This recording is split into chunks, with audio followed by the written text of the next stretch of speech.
Butch, we asked the players, do you remember a play like that one that Stanfield made? No, I think that's the topic of my deal is we got to stay focused on tomorrow. But I think that's one of the best athletic plays I think I've ever seen. Uh, all the credit goes to Chris Stanfield. You want somebody to try to make a move, to do something to win a ball game, whether it's a swing or a pitch.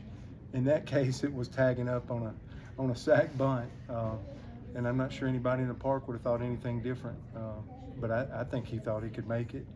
And he absolutely, once he caught the baseball, went, ball got away, gets to third base, and Bobby hits a sacrifice fly. That is a player doing one of the most headsy things and most competitive and going for it attack plays that I think I've ever witnessed. And it was needed. It was a huge play.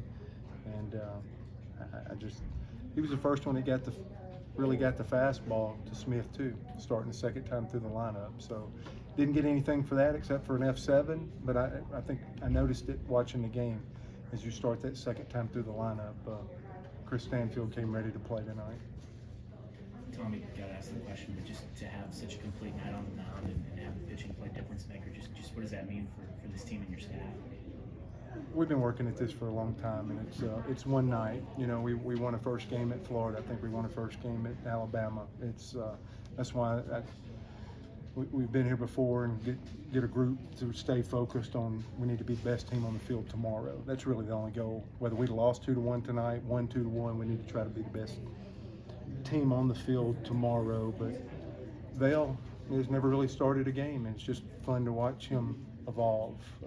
Last Friday night was awesome. I thought he really had his stuff set, the breaking ball down, the fastball up. I mean, I could tell what he's doing. And I think for all of us, it's been so frustrated in the first half of our pitching is you couldn't see a plan, and you could absolutely see everything you were trying to do tonight with Vail and getting him out at the right time after 5, and Armstrong, because you wanted 6 through 9, the bottom of the lineup was more right-handed, and you wanted Armstrong and you wanted Bauman because we had to absolutely compete against Ledbetter and Hines in that 2-3, the special hitters, way above average SEC guys. And you could just see it work like clockwork when you have the walks and the miscues and the inability to shove it in the strike zone. You lose every bit of that. And that's how good those guys threw sequences out there tonight and how good Nate caught them. And we were able to pass the baton and thankfully get to the finish line. I also think about Cole Foster, who didn't have the best night offensively tonight, but we were sitting here ready to win a game in Starkville last year, and kind of a similar play, although he was playing second, we couldn't convert what we thought was, I mean, you never see him a double play, but we thought we had one late in the ball game. I just think it's amazing how the game shows up like that a year later, and he gets a 6 unassisted double play and attacks it and gets the runner a year later to end the game on a double play. I don't think those things are, you know, just happen. So I thought that was unbelievable for him to lead with his glove. That ball was smoked to make that play. Kind of reminds me of the Stephen Williams from 18 to 19 and getting off the big swing. So there was a lot of stuff that happened tonight that I thought was incredible. That was a high level Southeastern Conference Friday night game 1. That's more of like what I remember. I hope we can do more of this because the game's fun this way to execute and compete. And it wasn't perfect, right? We still had some walks, but I could tell what the guys were doing each and every sequence. You mentioned attack.